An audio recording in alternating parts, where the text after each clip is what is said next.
The Voice miserably failed in October last year, but joining us now is One Nation MP Sarah Game, who has been calling for the repeal of South Australia's state-based voice.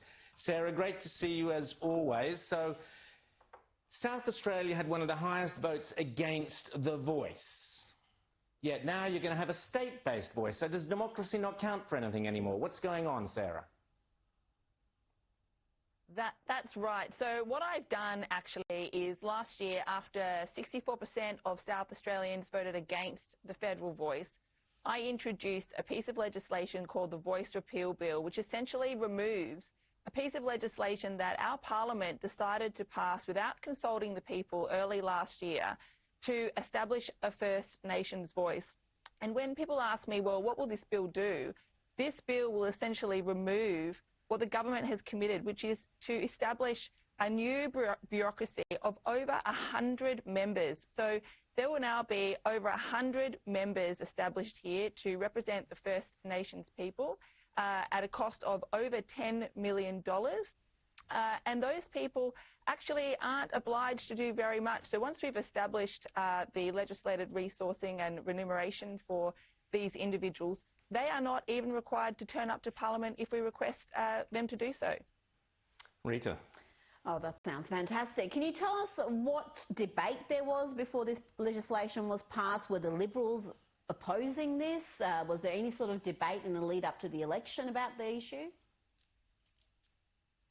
Look, apparently this was a Labor election promise. I think that's come as a surprise even to many Labor voters. And I just want to make the point that even those who possibly may have supported the concept of a First Nations voice to Parliament, they did not understand and they were not informed of the size and the cost. At the time of the debate, I think Labor were hoping for a unanimous parliamentary vote on this. In the end, it was split. Liberals were late to form their opinion. I came out straight away because we just simply don't believe on supporting people based on ancestry or heritage. People in this state and in this country need to be supported on their need. We've got a cost of living crisis here in South Australia. We have families that can't afford their groceries for their children. They can't afford their rent. They're living in cars. And instead of putting our money to help all South Australians in need, we are establishing a new bureaucratic arm.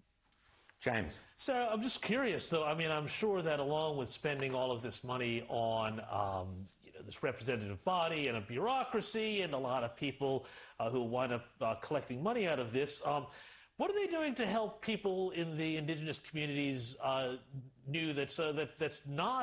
people are not somehow connected in and are wind up getting onto this particular gravy train? Well, we're actually having the elections coming up very soon. So I think on the 16th of March, the elections will be held. The nominations have been closed. We find out who the nominees are on Monday. Those individuals have been nominated by Aboriginal and Torres Strait Islanders in those local communities. So you must be Aboriginal and Torres Strait Islander to vote, as according to the three-part test of identifying as Aboriginal, and being accepted into an Aboriginal community. And then those elections will take place on the 16th of March.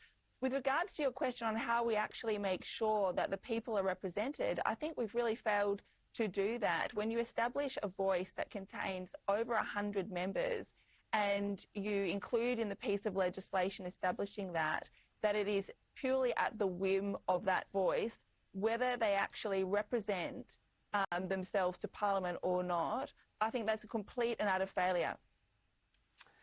Sarah Game, doing a great job there for One Nation there in South Australia, and you're absolutely right. What can people do, Sarah, to kind of support you in this fight?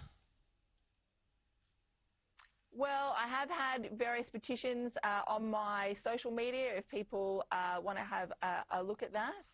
And I suggest they write to their local Member of Parliament. I mean, we already have Members of Parliament on good salaries there to represent all people of South Australia. They're the people that we need to be looking to fix this issue, not paying another 100 members. Hear, hear. Thank you, Sarah. Great to chat to you as always. And you thought out there that you voted no to the Voice, but it looks like our politicians have very, very different ideas. Lots more coming up in a tick.